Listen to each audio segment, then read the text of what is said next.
The Library of Alexandria. Rise, legacy, and loss. The Library of Alexandria stands as one of the most iconic symbols of knowledge and cultural aspiration in human history.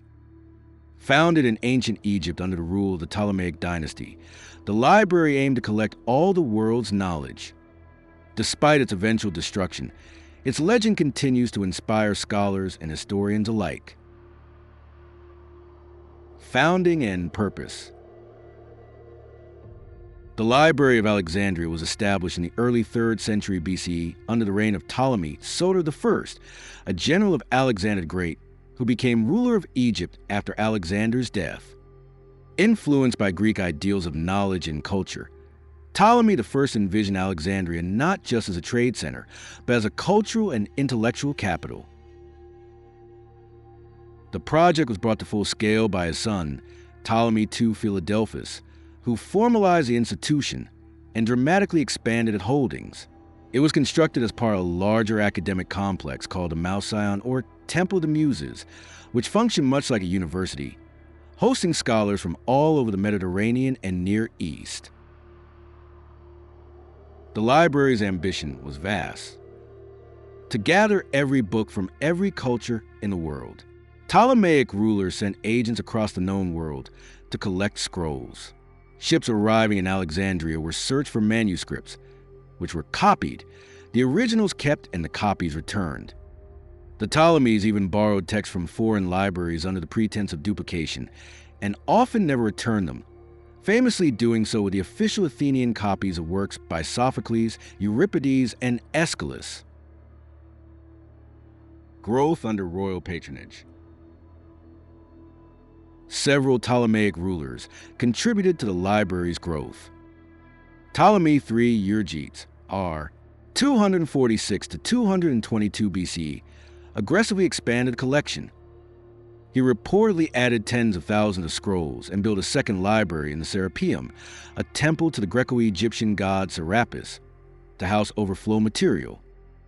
Ptolemy IV and later successors continued to fund the library, although with diminishing intensity.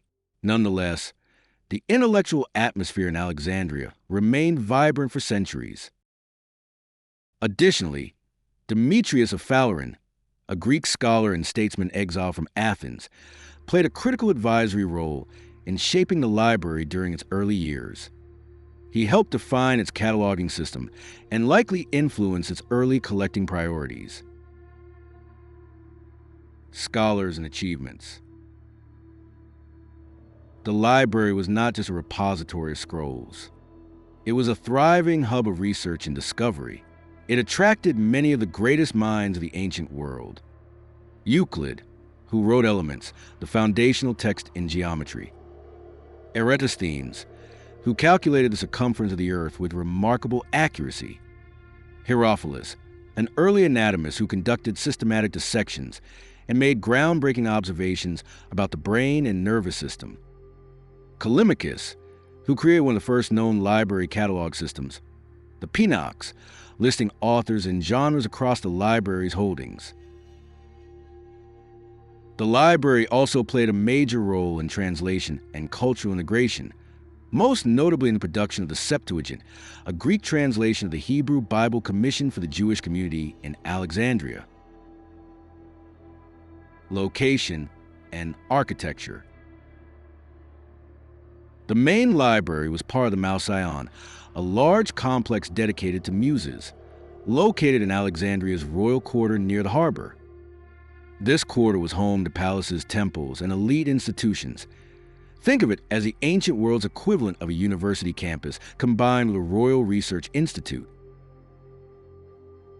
The building was likely constructed in classical Greek architectural style with column porticos, large reading halls, lecture rooms, gardens and courtyard for reflection and discussion, residential quarters for scholars who lived on site. It would have been serene and scholarly, resembling a cross between a temple, a school, and a library. Interior design and layout. Inside, the library likely had scroll storage, Papyrus scrolls were kept in wooden shelves or pigeonhole-style niches called armaria, often labeled with tags or tied with colored strings to identify the subject or author. Reading rooms, tables and benches where scholars could read and take notes, with reed pens and ink on papyrus or wax tablets. Cataloging area. There was probably a dedicated space for cataloging and sorting texts, organized by subject or author. The scholar Callimachus developed a 120-volume catalog known as the Pinox. Translation and copying rooms. Since the library was heavily involved in translations and manuscript duplication, scribes likely worked in well-lit areas for copying text by hand. The air would have smelled of papyrus, ink and oil lamps, with a soft scratching of styluses and a quiet murmur of scholarly debate. Cultural and intellectual significance. The Library of Alexandria helped turn the city into a beacon of learning and cosmopolitan thought.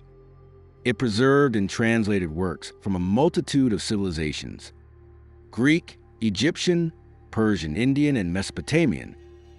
The cross-pollination of ideas that occurred in its halls greatly enriched ancient science, medicine, mathematics, and philosophy.